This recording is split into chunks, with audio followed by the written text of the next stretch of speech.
Mungkin memang levelnya Coach Indra Safri hanya di ASEAN. Sorry Coach bagus, saya setuju. Tapi untuk level Coach Indra Safri saat ini, penerapan strateginya masih tertinggal kalau di Asia. Jadi emang beliau kalau bisa ya memang semangat untuk di level ASEAN terlebih dahulu. Kemarin tuh mainnya lemas, determinasinya nggak ada, fighting spirit nggak ada, jaraknya terlalu jauh, bahkan passing juga salah. Ini di mana 1 tahun TC ya? Asisten pelatih lokal. Ya, sampai saat ini belum ada satupun nama yang diumumkan oleh PSSI. Siapa yang cocok mengisi spot itu? Saya sudah pasti memilih 2 nama yang sudah pasti tidak akan tergeser. Ya, Novarianto sama Bima Sakti. dan Bima Sakti. Kenapa Bima Sakti? Jadi squad Garuda ini kedatangan nyebutnya Trio Enjoy. Trio Enjoy. Oke. Emil, Ya.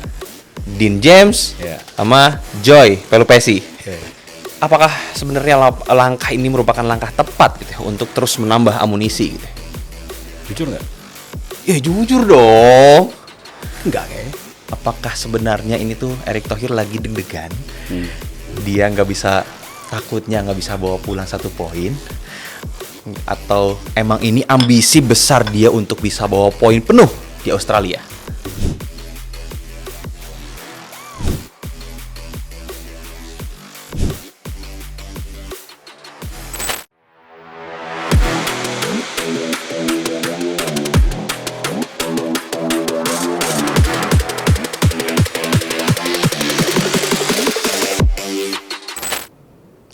Oke, Sobat Arena, kembali lagi kita di Arena Talk. Kita sambung lagi ke yang sebelumnya. Kita ngobrolin soal dilepasnya Coach Indra Safri, pelatih Timnas U20 yang kemarin gagal membawa Indonesia ke Piala Dunia, gagal memenuhi target, membawa skuad Garuda Muda ke 4 besar Piala Asia U20. Nah, sedikit Bung Tio, gimana komentarnya tentang kiprah Indra Safri dan skuad Garuda Muda di Piala Asia U20 kemarin? Kemarin itu sebetulnya harapannya besar ya, Yap. karena kita persiapannya ini benar-benar matang. Nih. Uh. Ini kalau kita mau lari maraton ini persiapannya 3 bulan. Ya. Kalau lari maraton ya. Ya. Jadi benar-benar yang sudah persiapannya matang banget sehingga ketika lari maraton kita bisa bukan hanya finish tapi mencapai target dengan pace yang sesuai. Ya. Tapi kemarin kekecewaan itu wajar ketika sudah setahun lebih, bahkan TC-nya panjang banget. Ini menghabiskan biaya yang tidak sedikit. Ya. Harapannya besar, ekspektasinya besar. Ya. Tapi ternyata kenyataannya kita tidak lebih baik daripada episode 2 tahun sebelumnya. Ya. 2 tahun sebelumnya kita dapat poin, dapat menang, tapi kita nggak lolos grup. Tapi kita menang gitu. Ya. Nah ini benar-benar parah. Ya kebetulan saya siaran, saya lihat memang kualitasnya jauh banget. Kalau kita biasa lihat tim nasional senior di era Sinteyong, yang kayaknya wah kalau datang kita nonton tuh mandi tuh harus cepet-cepet deh, jangan sampai kehilangan 1 menit pun gitu. Iya. Kemarin tuh mainnya lemas, determinasinya nggak ada, fighting spirit nggak ada, jaraknya terlalu jauh, bahkan passing juga salah. Ini di mana 1 tahun TC ya? Atau nggak ada pemimpin di lapangan gitu? Yang di tim nasional senior tentunya banyak pemain Eropa, pemain diaspora yang sudah biasa dengan tekanan tinggi. Apakah adik-adik ini tertekan atau gimana? Karena memang targetnya besar. Nggak nyangka juga tim U20 ditargetkan masuk Piala Dunia. Berarti kan 4 besar. Minimal 4 besar. Sedangkan perjalanannya itu kita tahu. Kita sama Uzbekistan sama Iran tuh udah berat banget di grup nih. Yaman di atas kertas bisa kita kalahkan. Nyatanya juga enggak. Iya kan? Dan kalau lolos, itu kalau either Jepang atau Korea, itu kan wow. Fisik lagi ya. Tapi kalau melihat kelompok usia, anything can happen sebetulnya. STY pernah membawa timnya lebih baik waktu itu dengan lokal semuanya, jadi nggak ada pemain diaspora. Kalau melihat kesalahan kemarin tuh mungkin memang levelnya Coach Indra Safri hanya di ASEAN. Sorry Coach bagus, saya setuju. Coach ini cukup semangat nyari pemain sampai ke daerah-daerah. Ya, itu salut sih. Ya, salut. Nggak ada sih ya kayak gitu. Betul. Tapi untuk level Coach Indra Safri saat ini, penerapan strateginya masih tertinggal kalau di Asia. Jadi emang beliau kalau bisa ya memang semangat untuk di level ASEAN terlebih dahulu. Karena kita kemarin lihat loh, permainan jauh banget. Parah. Uzbekistan bermain setiap 15 menit berganti cara bermain. Indonesia nggak gitu aja. Ya udah kita dibantai. Jadi memang saya nggak akan banyak karena saya bukan pelatih ya. Tapi kalau melihat kemarin penerapan strategi Indra Safri masih kalah dengan pelatih-pelatih Asia yang kemarin berlaga di Piala Asia U20. Iya. Jadi wajar kalau diganti. Wajar ya. STI yang berprestasi diganti, sorry, salah lagi, bukan berprestasi ya. Bukan. On the track. On the track. Ya. Kalau prestasi kan belum ada piala. Iya. Gue so tau nih nggak ada piala. Ya udah oke gue salah. On the track. On the track. Betul loh. Masih on proses loh ya? Iyalah. Iya. Tapi ya sudah. Kan saya bukan ketua umum. Iya. Cuma pertanyakan sayang aja. Nunggu 4 pertandingan dulu deh. Gitu. Ya kalau nggak lolos becat. Cari pelatih lain. Indonesia pasti bisa Kayak bayar. yang sekarang kan, Indra Syafri tidak memenuhi target, ya udah cut. Masalahnya Pak Dito masih mau dia ngelatih. Sekarang gini deh, kita tanyakan ke Pak Dito, kita tanyakan ke Erik. Bagaimana sebenarnya? Ini gimana sih, kita bingung. Menpora dan ketua umum beda nih. Iya. Meskipun sudah dibantah oleh ketua umum ya. Iya, udah dibantah. Pak Dito mengatakan bahwa saya akan menginstruksikan Indra Syafri jadi pelatih. Itu udah salah juga sebetulnya. Karena tidak ada intervensi dari Kemenpora untuk federasi. Itu nggak bisa. Sekarang apapun itu, meskipun ini mengirim ke Asian Games, SEA Games atau Olimpiade, keputusan tetap di federasi. Masing-masing cabur. Tidak ada boleh intervensi. Memang yang membayar pemerintah melalui Kemenpora. Tapi untuk kamu ya berangkat, kamu itu federasi. Oh, tetap federasi ya? Iyalah. Makanya ini lucu, menarik. Ada apa ini? Ya. Kira nggak ada sinergi gitu ya dari kedua. Kalau ada nanya, mari kita ke kamera kita tanyakan. Oke. Pak Dito dan Pak Erik. Iya. Jadi seperti apa sebenarnya? Kita juga dibingungkan kemarin ya. Mungkin ini juga ada salah interpretasi dari media juga sebenarnya kan. Jadi ke publiknya juga kan salah menangkap gitu ya. Salah menangkap pernyataan-pernyataan. Ya kita tunggu saja lah. Tapi Pak Erik sudah bantah ya. Sudah bantah bahwa kami akan, ya harusnya Gerald Vandenberg ya. Iya, Gerald Vandenberg. Jadi nggak ada dua matahari lah. Iya, ada dua matahari nih. Saya juga bingung nih soalnya. Tapi misal ya, dia itu ngebantahnya bukan ngebantah Indra Syafri latih SEA Games. Atau mungkin Pak Erick Thohir ngebantah kalau Indra Syafri tidak melatih tim U23 yang mana diduduki oleh Gerald Vandenberg. Apakah seperti itu?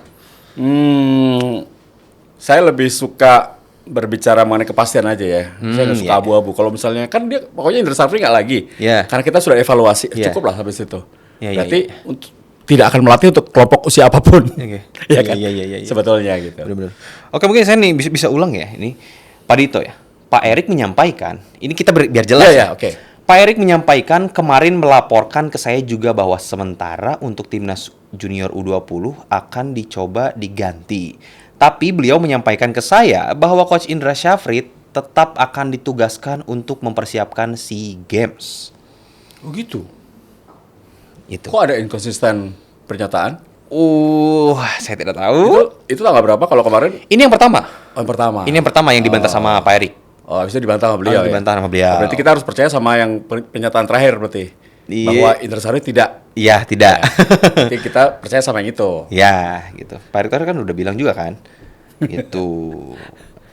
Iya, bener. Iya, bener. Saya kalau baca lagi ya, Coach Indra Syafri tetap akan ditugaskan untuk mempersiapkan SEA Games. Tapi itu bisa menjadi salah interpretasi dari wartawan. Nando sama saya akan beda loh opini. Gara-gara satu statement. Mungkin pasti. Mungkin dia akan salah memahami pernyataan itu. Tapi ya bagusnya cepat di koreksi oleh Pak Erik. Semoga Pak Dito harus koreksi nih biar. Nah itu masalahnya. Mohon maaf nih, Pak Dito juga kemarin ya 2 kali juga kan. Udah 2 kali nih sama yang sekarang biar clear juga gitu ya.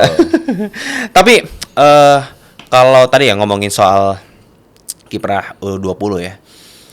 Kita tahu ya sebelumnya TC berbulan-bulan tapi malah jadi bulan-bulanan lawan gitu kan ya. Dan ini nggak murah loh TC ini, mahal juga kan ya. Dan ditargetkan juga lolos ke Piala Dunia U20 gitu ya. Tapi melihat kemarin ya skema permainannya yang mungkin Donitri sebagai kapten yang mungkin sudah pernah main juga di Piala AFF kemarin, dikasih jam terbang. Itu bola-bola pendek yang lepas gitu, yang seharusnya main bola-bola pendek mereka malah memainkan long ball, yang mana lawan Iran, lawan Uzbek main long ball mereka tinggi, kelar lah ya. Tapi dengan apa ya dengan permainan squad seperti kemarin gitu ya. Siapa pelatih yang cocok untuk melatih timnas U20 ini? Squadnya Jens Reven, squadnya Jens Reven, Welber sama si Donitri ini. Sebelum saya jawab itu, mungkin saya lebih suka melihat hasil kemarin itu seperti membuat kita kembali ke setelan normal. Setelan normal ya. Normal Indonesia, yaitu selalu lemah dalam antisipasi sepak pojok sama bola-bola set piece bola mati. Itu terjadi sejak tahun 2010. Waktu kita nyaris juara Piala AFF nggak jadi itu. Itu masih terjadi aja kemarin gitu. Dan mudah banget bagi lawan untuk main-main bola-bola atas. Nggak dimatiin di sisi flank, jadi banyak banyak kesempatan mereka melakukan crossing, atau banyak ruang kosong di posisi di area 6. Tendangan-tendangan luar kotak penalti itu terjadi kembali. Loh, maksudnya apakah nggak dibicarakan oleh staf kepelatihan ya? Harusnya kan, ya saya bukan pelatih ya, tapi sebagai pengamat banyak kenal pelatih. Biasanya sebelum pertandingan itu mereka berkumpul. Ini kelemahannya Uzbek ini, kelebihannya ini, jadi kita nggak boleh melakukan ini. Apakah itu tidak dilakukan? Ataukah pemainnya pada nervous? Kan nggak bisa menyalahkan siapa-siapa yang sudah terjadi gitu. Tapi apapun itu, selalu dalam sebuah pertandingan atau sebuah kegagalan tim, ya pelatih yang disalahkan. Iya, benar. Makanya kadang-kadang heran juga ada komentar pengamat mengatakan bukan salah pelatih, susah juga ya. Masa pemain salah gitu. Jadi di luar nalar gitu. Iya ya, bukan salah pelatih gimana ya? Sekarang yang saya tahu, dalam sebuah pertandingan, sebuah tim, kalau tim itu kalah ya pelatihnya yang disalahkan. Kalau juara pelatih disanjung, tapi akan lebih terkenal pemainnya sih. Benar, kalau juara. Iya, kalau juara ya. Iya kan? Nah itu wajar. Jadi emang sekarang coach IS dipecat ya. Bahasanya nggak dipecat. Dilepas. Dilepas. Karena beda kompensasi soalnya itu. Dilepas, dipecat, diberhentikan. Itu bahasanya berbeda tuh. Iya, tentu beda. Meskipun sama. Meskipun sama. Itu wajar. Karena memang secara kualitas permainan jauh di bawah lawan-lawannya. Jadi semoga saja penggantinya sekalian aja Gerard Van den Berg. Kenapa kita nggak pakai pelatih yang sudah ada? Gitu. Karena saya menunggu sampai hari ini nih, Mas, belum ada pelatih lokal yang diumumkan oleh PSSI. Siapa pelatihnya? Kita menunggu itu. Sudah ada beberapa nama tapi belum ada yang diumumkan. Meskipun berharap sih Coach Nova Arianto ya, salah satunya. Coach Nova? Yalah, karena dia tahu betul pemain dari 17, 20, 23 sampai senior kan. Dalam 5 tahun terakhir ini. Ya 4,5 tahun lah. Harusnya diberikan kesempatan. Tapi kalau misalnya tadi Bung Tio menyinggung soal pemainnya nervous ya, itu tetap salah pemain atau salah pelatih sih? Ya kalau melihat nervous nggak boleh ya pemain kita nervous mau lawan siapa aja. Makanya kenapa saya balik lagi nih, kenapa Sintayong waktu itu datang ke Indonesia yang dilakukan pertama adalah fisik. Digember fisik dulu. Setelah fisik dia pede kan. Dia pede, baru dilawan mainnya keras gitu, penjagaan ketat, biar dia pede gitu. Berani berantem lah ibaratnya gitu. Nah kemarin tuh pemain tim U20 nggak ada yang fighting spirit tuh hilang. Kayak lewat aja udah. Kalau dulu kan dikejar tuh. Lihat senior lah. Seperti itu main yang harusnya dilakukan gitu. Sedangkan pondasi timnas Indonesia untuk 5 tahun ke depan adalah tim U20 ini. Sekali lagi, pondasi tim nasional Indonesia 5 tahun lagi adalah U20 ini. Bukan U23, U20. Karena di luar negeri 19-20 tahun itu udah masuk masa emas. 23, 24, 27 udah tua loh. Nah kalau kita kadang-kadang 27 tuh udah mateng. 4 aja masih main. 42. Iya kan? Gitu, jadi kualitasnya udah memang jauh. Semoga saja ya. Semoga saja ini ada perubahan. Khususnya untuk pelatih, kalau bisa pelatihnya jangan coba-coba lagi, udah pakai yang ada. Sekaligus kita tahu bagaimana kualitas Gerard Van den Berg, mantan pemain yang kita tahu lah di era tahun 88 juara Piala Eropa sama Ruud Gullit, sama Van Basten sama Rijkaard kan. Harusnya oke. Van den Berg berarti ya? Kalau disuruh menjawab saat ini, kalau Nova tidak di U17, Nova aja. Nova aja ya. Sekaligus meninggalkan legasi STY juga ya, kan semuanya six pack. Emang sekarang nggak six pack ya? Kayaknya enggak ya. Semuanya. Kayak lemes gitu ya kemarin. Kering semua loh. Kemarin lihat fotonya U17. Wow. Benar-benar. Semoga mereka konsisten. Nah itu, baru saya mau bilang itu. Semoga konsisten. Bener ya? Karena ada missing link di usia 19 tahun itu biasanya sudah masuk U20, Ya. mereka sudah dikontrak, mereka tahu dunia malam, mereka tahu pacaran, hidupnya sebagai artis, padahal lupa sebagai atlet, itu bahaya. Benar. Iya. Benar itu kejadian. Iya. Saya mengalami teman-teman ya dari angkatan dulu lah, yang bisa bertahan seperti Cristiano Ronaldo, Iya. susah. Sekarang bisa dihitung jari lah yang benar-benar atlet. Lihat aja siapa gitu. Yang saat ini ya, yang berani bermain di luar negeri itu salut. Gajinya kecil tapi mereka etos kerjanya besar. Saya pernah ngobrol sama salah satu pemain. Iya. Dia main di luar negeri, gajinya cuma seperempat dari apa yang ditawarkan oleh Liga 1. Tapi dia ambil. Karena dia mau mengejar, mau ngerasain bagaimana profesional, bagaimana dia di kultur yang berbeda, cuaca yang berbeda. Dia pengen tahu, itu pemain top, harus dihargai. Iya. Nggak, padahal dia punya masa emas tuh nggak panjang loh pemain bola. Tapi dia mau mencoba tantangan, itu bagus. Dan itu tidak dimiliki oleh semua pemain Indonesia. Karena zona nyaman itu, di Indonesia kan baju udah besar. Iya. Yalah, penting. Kalau di Indonesia kan yang dipikirannya, punya rumah, punya mobil, naikin haji orang tua, selesai. Itu bisa bilang sukses ya? Sukses. Itu biasanya. Iya. Tapi ya menarik sih kalau ini seperti apa yang dibilang Asnawi. Asnawi juga kemarin seperti itu ya, di salah satu podcast dia disebut gaji. Dia ditawarin Liga Indonesia di Liga 1. Ya. Gaji tinggi tapi dia memilih pemain Korea. Itu nama itu yang ngomong sama saya juga salah satunya. Iya. Meskipun ya gaji ya mungkin Jauh. tadi jauh kan ya. Misalnya 1/4 setengah dari gaji di sini gitu ya. Seperempat malah. 1/4 ya. Tapi dia dapat pengalaman yang luar biasa. Saat ini dia menuai hasilnya. Iya. Dia main di mana-mana gampang. Liga Thailand lebih bagus dari Liga Indonesia loh. Jangan salah. Exactly. Secara ranking? Iya, dia main di sana nggak salah, bagus. Keuntungan buat Pratik Kluivert karena pemain Indonesia yang kemungkinan menurut saya akan dipanggil ya Asnawi pasti. Salah satunya. Oke. Ridho, Asnawi, Marcelino, Arhan? Arhan harus. Bek kiri bule semua itu. Wow. Jangan bule dah nggak Jangan enak. bule. Diaspora. Diaspora, iya. Semuanya loh. Iya. Tambah Dian James. Iya. Tambah lagi kan. Tambah lagi. Perdong, Iya. Sen Patinama, Iya. Nathan Choaon. Sekarang Arhan harus ada. Karena yang lemparan ke dalamnya jauh cuma Arhan. Iya. Senjata pamungkas ya, jurus pamungkas. Iya. Dan itu terbukti loh. Iya. Ya, Mas. Bikin kepala lawan pusing juga tuh. Iya. Mana nih? Kan lebih susah ditebak kan. Iya. Oke, nanti itu kita akan bahas. Sekarang tadi kan kita sudah bahas ya soal pelatih yang dilepas ya. Kali ini kita bahas soal pelatih yang akan di hire, yaitu asisten pelatih lokal. Ya, sampai saat ini belum ada satupun nama yang diumumkan oleh PSSI. Tapi sudah ada beberapa nama yang sudah mengikuti wawancara. Ada Zulkifli Syukur, ada Kurniawan, dan juga ada beberapa nama yang mungkin ramai ya di media gitu. Apakah itu Novarianto, apakah itu Bima Sakti gitu ya. Kira-kira menurut Bung Tio siapa yang cocok mengisi spot itu, dua pelatih itu? Menangani tim nasional Indonesia bukan hal yang mudah ya. Ya. Tekanannya tinggi, ekspektasinya tinggi, dan juga perlu pendekatan yang bagus ya. Ya. Kalau dari nama-nama yang tadi disebutkan oleh Mas Nando, saya sudah pasti memilih dua nama yang sudah pasti tidak akan tergeser. Ya. Novarianto sama Bima Sakti. Dan Bima Sakti. Kenapa Bima Sakti? Saya tahu betul ketika Bima menangani tim U16. Ya. Marcelino.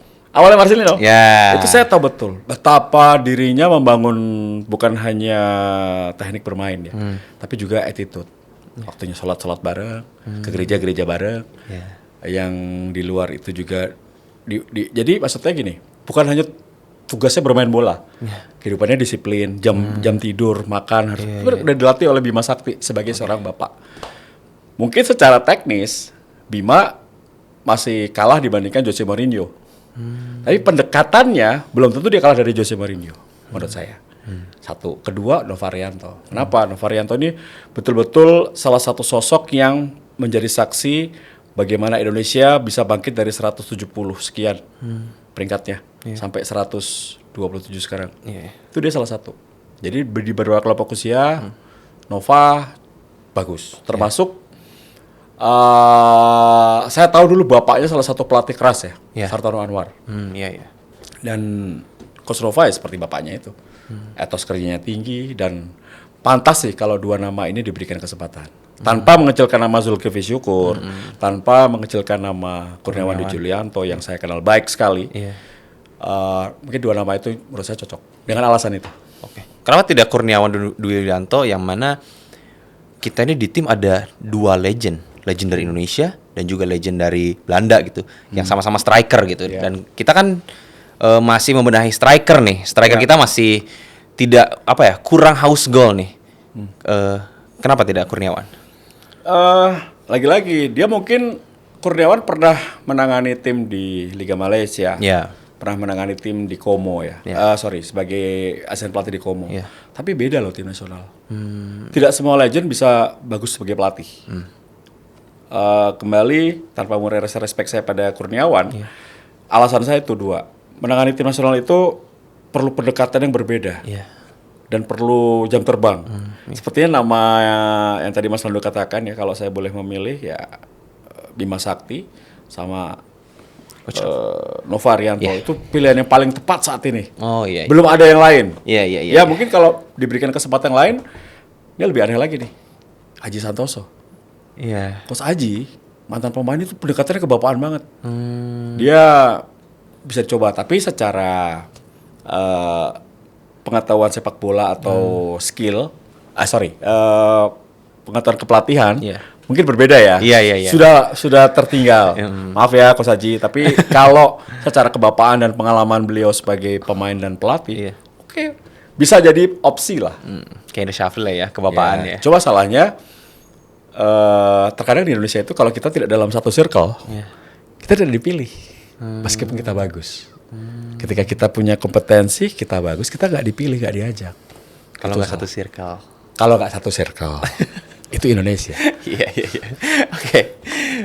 Tapi dengan adanya asisten pelatih lokal ini ya, saya mau nanya, sepenting apakah misalnya tadi asisten pelatih lokal misalnya Nova atau Bima Sakti, apakah ini cuma transfer ilmu dari kepelatihan Patrick Kluivert ke mereka seperti hal yang diterapkan oleh STY ke Nova Arianto, sekarang Nova Arianto di U17 gitu. Sepenting apakah gitu pelatih lokal di skuad ini? Coba lagi pertanyaannya. Ya. Kalau nggak ada pelatih lokal, apakah Mas Nando sebagai fans Indonesia akan melihat kejadian yang terjadi di U20 kemarin?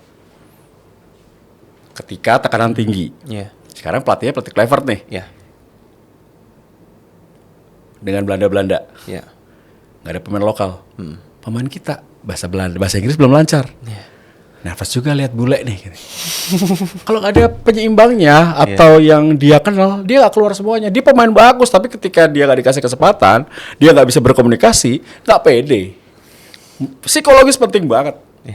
Dengan adanya lihat, Coach Nova nggak ngomong, cuman dia doang. Dia pede, oke, siap coach. Padahal kepalanya adalah Patrick Kluivert. Iya. Dia cuma lihat Bima Sakti, siap coach. Siap, iya. Padahal dia disuruh lari sama pelatih belum tentu pede gitu. Ketika disuruh sama Bima Sakti berani. Kayak gitulah. Jadi kadang-kadang kan saya bukan pelatih ya, tapi melihat dari sisi non teknisnya itu pengaruh. Jadi jangan kan banyak sekarang netizen nih, emang lu pelatih? Minta ngomong doang lu jadi pelatih bisa kayak gitu kan. Nih, gue bilang gue bukan pelatih, tapi non teknis saya mengamati seperti itu. Oke. Berarti saat ini yang berpeluang besar ya menurut Bung Tio. Dua nama itu. Dua nama, Coach Nova dan Bima Sakti. Pilihan saya. Pilihan Bung Tio. Menarik. Ada satu nama lagi tapi siapa? Circle-nya kejauhan. Oh gitu. Siapa? Yentu Mena. Cuma circle kejauhan sama PSSI sekarang. Iya, sama dengan apa yang dibilang sama Bung Harma kemarin ya. Iya, itu bagus. Itu bagus, iya benar. Dia itu Danurindo, versi muda. Pintar, emang gak hoki ini megang tim. Tapi sebagai apa tuh namanya, dia memberikan instruktur ya. Instruktur pelatih. Dia ilmunya banyak. Coach Yen. Mantan pemain juga. Iya. Ya kan. Gitu. Oke. Sekarang kita ke pembahasan terakhir ya, Bung Tio. Terakhir. Ini yang lagi, iya. Oh, masih asik. Gak berasa ya? Gak berasa. Ngopi dulu. Iya, ngopi dulu. Yang terakhir, yang baru-baru ini ya, yang lagi rame. Baru aja kemarin minggu ini. Betul. Soal 3 amunisi naturalisasi baru skuad Garuda senior. Ya. Jadi skuad Garuda ini kedatangan ini nyebutnya ini ya, Trio Enjoy. Enjoy. Trio Enjoy. Oke. Emil, Ya. Dean James, Ya. sama Joy Pelupesi. Oke. Disebutnya Oh, jadi Enjoy. Trio Enjoy katanya. Oke. Jadi saya juga nggak tahu nih Dean atau Dean, saya nggak tahu lah itu bacanya kayak Dean gimana. kayaknya ya. Dean kayaknya ya. Iya. Oke, Dean James gitu ya. Jadi amunisi ini terus bertambah ya tiap laga di kualifikasi Piala Dunia 2026 ya. Yang pasti ekspektasi terus meningkat. Amunisi meningkat, bertambah, ekspektasi meningkat. Apakah sebenarnya langkah ini merupakan langkah tepat gitu ya untuk terus menambah amunisi gitu ya? Menjelang laga Australia lawan Bahrain. Jujur nggak? Ya jujur dong. Enggak kayaknya. Enggak. Saya lebih suka Jero. Sebelum tahu alasannya ya. Iya. Jero ritual lebih dibutuhkan. Iya. Karena memang Jero sudah diincar lama. Cuma memang karena satu lain hal lah. Iya. Seperti memang tidak akan mungkin menjadi WNI. Kalau Jero ritual itu akan benar-benar puzzle yang dibutuhkan saat ini. Ya. Jadi Mas Ando sekarang pikirkan. Jero di depannya Ivar sama Tom Haye. Aduh. Lengkap sudah. Pemain nomor 6, pemain nomor 8, pemain nomor 10. Ada semua. Enak banget itu. Lini tengah kita solid banget. Iya. Tapi Joe Pelupesi memang dia senior. Ya. Memang dia pernah main di Liga Sheffield Wednesday kalau nggak salah Iya. ya. Terus dia pernah main juga di Liga Belanda, sekarang di Liga 2 Belgia. Memang kemampuannya lebih bagus pasti dibandingkan Ricky Kambuaya. Ya, kalau Iya. kita berbanding dengan pemain lokal kita Liga 1. Tapi apakah ini menjadi opsi untuk menggantikan Jero? Kayaknya ini yang bisa dilakukan oleh PSSI. Ketika Arya Sinulinga diutus oleh Pak Erick Thohir untuk mencari pemain tambahan, Jeronya mental harus ada opsi B. Ya, plan B berarti ya. Plan B akhirnya Joy Pelupesi. Buruk ya kalau dibandingkan tidak ada sama sekali sih oke. Tapi banyak masalah kayak banyak ujaran kenapa harus dia udah tua gitu. Sekarang kan tidak mudah mendatangkan pemain diaspora. Tidak semua mau datang ke Indonesia. Ya Belanda dengan Indonesia kan jauh ya rankingnya. Emang mereka sudah tidak mungkin menjadi pemain tim nasional Belanda. Kebanyakan ya. Kalau Mas masih bisa. Yang lain mungkin nggak bisa. Jadi mereka ingin masuk Piala Dunia juga nih. Pengen main di Piala Dunia. Udah Indonesia aja deh. Iya Indonesia aja. Yang realistis ya. Ya 5 tahun lalu siapa yang mau datang? Siapa? Elkan Bagot ya. Sekarang kan dipanggil lagi. Semoga dipanggil ya. Semoga ya. Udah reguler loh mainnya. Betul. Maksudnya kita harus berterima kasih pada kerja keras PSSI. Mendatangkan diaspora berarti kan menambah banyak pemain. Sekarang kalau pemain tim nasional lebih banyak pilihannya di berbagai posisi kan bagus. Ketika si A akumulasi, ketika si A kartu merah, ketika si A sakit ada pemain lain, ada B, ada C, ada D. Tapi nggak ya di back kiri semua juga, nggak di back kanan semua juga gitu. Kita butuh striker, kita butuh pemain tengah. Jadi menurut saya pribadi, bolehlah menambah pemain. Idealnya kalau bisa sih merata di berbagai macam posisi.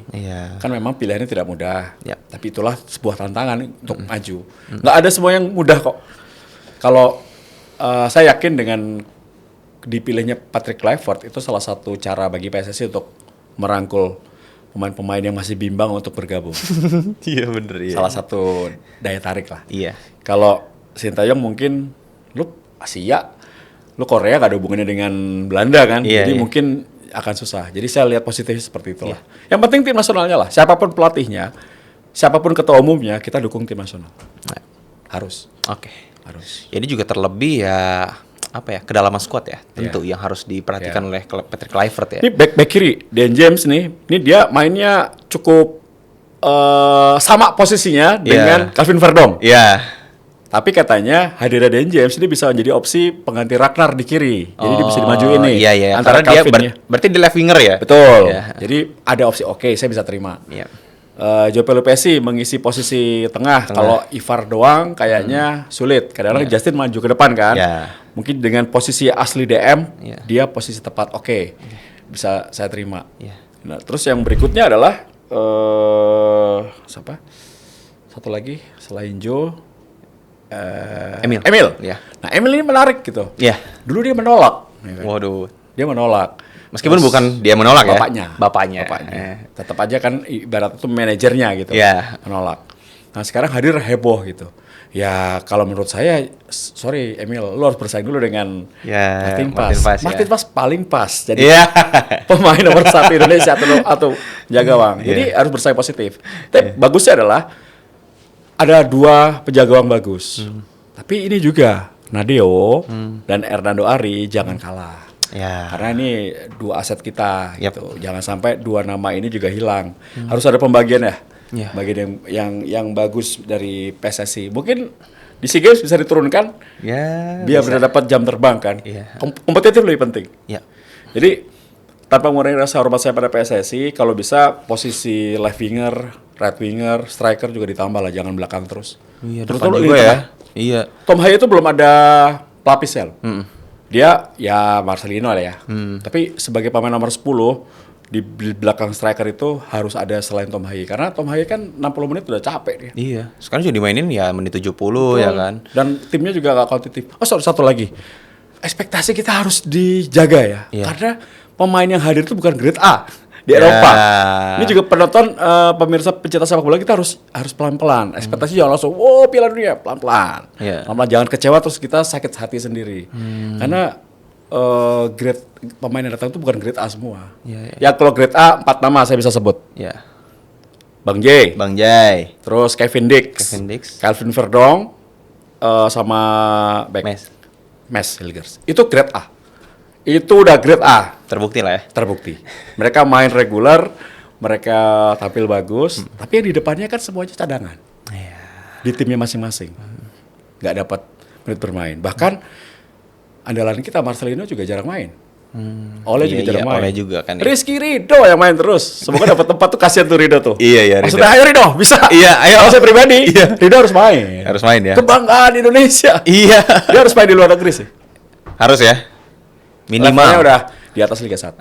Iya, minimal Thailand lah ya. Asnawi juga bisa. Ya teman-temanmu juga bisa kan, teman seangkatanmu. Betul. Ayo Persija dorong. Apa-apa demi merah putih. Oke, terakhir nih. Tadi singgung ekspektasi ya. Patrick Kluivert ini awalnya menargetkan bawa 1 poin dari Sydney. Oke. Tapi dengan bertambahnya amunisi ini di 3 sektor berbeda ya, dari di kiper, back, dan juga di gelandang bertahan, otomatis kedalaman squad membaik. Tapi apakah sebenarnya ini tuh Erick Thohir lagi deg-degan? Dia takutnya nggak bisa bawa pulang 1 poin? Atau emang ini ambisi besar dia untuk bisa bawa poin penuh di Australia? Australia itu negara yang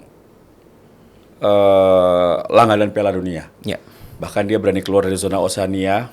Dia menantang jagoan-jagoan Asia. Tapi terbukti tetap lolos Piala Dunia. Jadi ambisi besar wajar. Dengan penambahan 3 pemain menurut saya nggak terlalu memberikan dampak ya. Ada tidaknya 3 pemain itu tidak akan berpengaruh besar. Kenapa? Karena mereka baru bergabung. Ini pelatih baru. Mereka baru bergabung, belum pernah main dengan timnas Indonesia. Pasti mereka nggak akan mungkin langsung main utama. Seperti itu. Apakah 1 poin bisa? Anything can happen. Lawannya 7 pemain kalau nggak salah. Cedera. 9 sekarang. 9. Alhamdulillah. Bagus dong. Bagus. Tapi apakah kita bisa bermain lepas dengan pelatih baru? Itu kan PR besar. Apalagi mereka baru bergabung 2 atau 3 hari sebelum match. Pemain Liga 1 nggak banyak juga yang dapat kesempatan bermain. Ini masalahnya sama-sama gitu. Mereka kehilangan 9 pemain, kita pelatih baru dengan situasi yang baru. Kita harapkan 1 poin itu realistis. 3 poin alhamdulillah. Kalau 3 poin, langkah ke Piala Dunia semakin dekat. Karena kita tinggal mengalahkan Bahrain sama Cina. Teorinya. Ya, tapi tidak semudah itu. Tadi udah deg-degan duluan deh. Tapi udah merinding duluan. Yang saya dengar kan mereka juga berbenah ya. Bahrain juga berbenah. Masalahnya itu. Mereka juga bagus. China tambah 5 pemain. Ini bukan kita doang ya? Bukan kita doang. Karena semua pengen masuk Piala Dunia. Kecuali ini lawan Australia nih beda ya case-nya. 9 pemain cedera gitu. Mana Harry Souttar cedera ya, yang mana si Jangkung gitu kan. Tapi tetap aja Australia ya Australia. Ya. Selama Jackson Irvine masih main, bahaya. Bahaya sih ya. Itu pemain top. Iya. Dia bisa menjaga lini tengah dengan sangat baik. Iya sih. Jadi lawan Australia akan sangat penting. 1 poin akan sangat berharga. Kalau 0 poin ini yang bahaya. Kalau sampai 0 poin lawan Bahrain itu di bulan suci Ramadan itu akan tekanan tinggi tuh. Itu kalau sampai kita gak menang bahaya. Vibes-nya bakal beda sih ya. Beda. Nggak jadi lebaran kita. Jadi dong. Jadi. Lebaran udah jadi. Oh jadi ya. THR turun nggak? THR turun nggak? Saya dengar katanya inilah.com akan bagi THR kalau Indonesia menang ya. Waduh. Karena dia nggak menang juga bagi THR. Mudah-mudahan bagi lah. Bagi THR lah. Oke, ini benar-benar terakhir ya. Ya. Dulu tuh sempet ya Erick Thohir sebenarnya menargetkan ke Piala Dunia itu 2030. Pernah dengar nggak? 2026 ah? 2030. 2026. 2030. Masa diundur lagi? Semakin jauh dong. Iya. Sebenarnya dibilang kayak gitu sebenarnya 2030. Tapi nyatanya sekarang terus digenjot nih. Iya. Sekarang terus digenjot, tambah amunisi. Jadi apakah Erick Thohir ini benar-benar serius untuk lolos Piala Dunia tahun ini? Iya. Oke. Kalau dulu waktu zaman kampanye emang 2030. Iya. Tapi ketika akselerasi yang dilakukan dengan mendatangkan diaspora ini berjalan dengan baik, akselerasi itu juga berjalan seiring dengan ekspektasi yang tinggi. Ya. Termasuk saya. Iya. Saya dulu, juga kok. Saya gak yakin gitu dulu kan. Iya. Masa sih gitu. Ternyata Coach Shin, sorry ya saya ngomong Sintayong lagi. Tapi emang beliau ini legend jadinya gitu. Legend kita. Gimana? Menahi betul. Iya. Meskipun akhirnya tidak bersama, tapi kan sudah ada pelatih baru ya. Kita harapkan bisa meneruskan beliau. Ini membawa betul-betul ekspektasi yang sangat tinggi. Nggak dari hanya Elkan Bagot sama siapa dulu ya? Siapa dulu? Sen Patinama ya. Sandy Walsh juga. Sandy Walsh. Iya. Hanya beberapa pemain doang. Dipaksa bermain di posisi yang macam-macam ya. Terus Nathan Chowan datang. Ini siapa lagi nih pemain ini? Iya, siapa lagi? Habnar gitu. Iya, Justin Habnar masih 19 tahun. Iya. 18 tahun kalau 18 itu. ya. Tapi mereka fight, Rafael Strike. Ya itu kita tidak boleh lupa. Karena bangsa yang besar tidak pernah lupa dengan sejarahnya. Ingin sukses, tidak boleh lupa dengan prosesnya. Oke. Apalagi orang yang sudah baik sama kita. Ya. Pamali, kita lupa dengan kebaikan dia. Ya, itu aja sih. Itu kalau itu bisa kita lakukan, insya Allah akan tahu. Oh kamu orang baik. Saya kasih kamu yang lebih dari yang kamu mau. Saya percaya itu merinding. Jadi saya selalu percaya kalau kita berbuat baik, hasilnya pasti baik. Tapi jangan pernah membenarkan yang salah. Hasilnya buruk. Aduh, ini video terus sampai merinding nih. Gila. Ini penutup yang bijak, penutup yang merinding ya. Dia kalau ditanya masuk Piala Dunia, yes, pengen. Sebelum gue dipanggil sama Maha Kuasa, gue pengen nonton tim nasional Indonesia. Duh, gue nangis. Pengen nonton Piala Indonesia, tim nasional kita bermain di Piala Dunia. Mau di Amerika, di Meksiko, atau di Arab Saudi nanti, pokoknya gue pengen. Ya, gemes gue pengen juga lah. Semoga didengar. Amin. Semoga timnas bisa meraih hasil positif, bisa meraih poin, bisa membawa poin penuh di Australia, minimal 1 poin. Boleh pesan ya, Tolong pesan. Pecinta sepak bola jangan mau dikotak-kotakan lagi. Mau Sintayong, mau Patrick Kluivert, atau mau Jose Mourinho pelatih kita, tetap harus sayang sama tim nasional. Mau Pak Erick Thohir atau siapapun nanti ketua umumnya, harus tetap sayang tim nasional. Karena mereka butuh support kita. Mereka sudah berjuang di lapangan, kita berjuang di luar lapangan. Itu aja. Oke. Mungkin itu saja Sobat Arena. Ya, karena sudah durasi juga. Kita sudah berlarut-larut. Tadi pesan yang sangat kena juga ya buat para insan sepak bola Indonesia. Dan juga kita juga berharap ya dengan adanya amunisi ini, dengan adanya 3 pemain naturalisasi baru, kita bisa lolos, kita bisa meraih hasil maksimal, poin penuh, minimal 1 poin di Australia dan poin penuh di Bahrain itu harga mati. Mudah-mudahan kita terus dukung dan juga jangan mengotak-kotakan siapapun, mau pengamatnya, mau supporternya, mau kita semua dukung timnas Indonesia. Mungkin itu saja yang bisa saya sampaikan, yang bisa Bung Tio sampaikan, yang bisa kita tumpahkan di podcast Arena Talk kali ini. Terima kasih, Bung Tio. Thank you. Sukses terus buat Bung Tio ke depannya, dan juga doain juga ini podcast semakin maju. Iya dong. Indonesia menang lawan Australia atau bareng kita bahas. Oke, kita tunggu.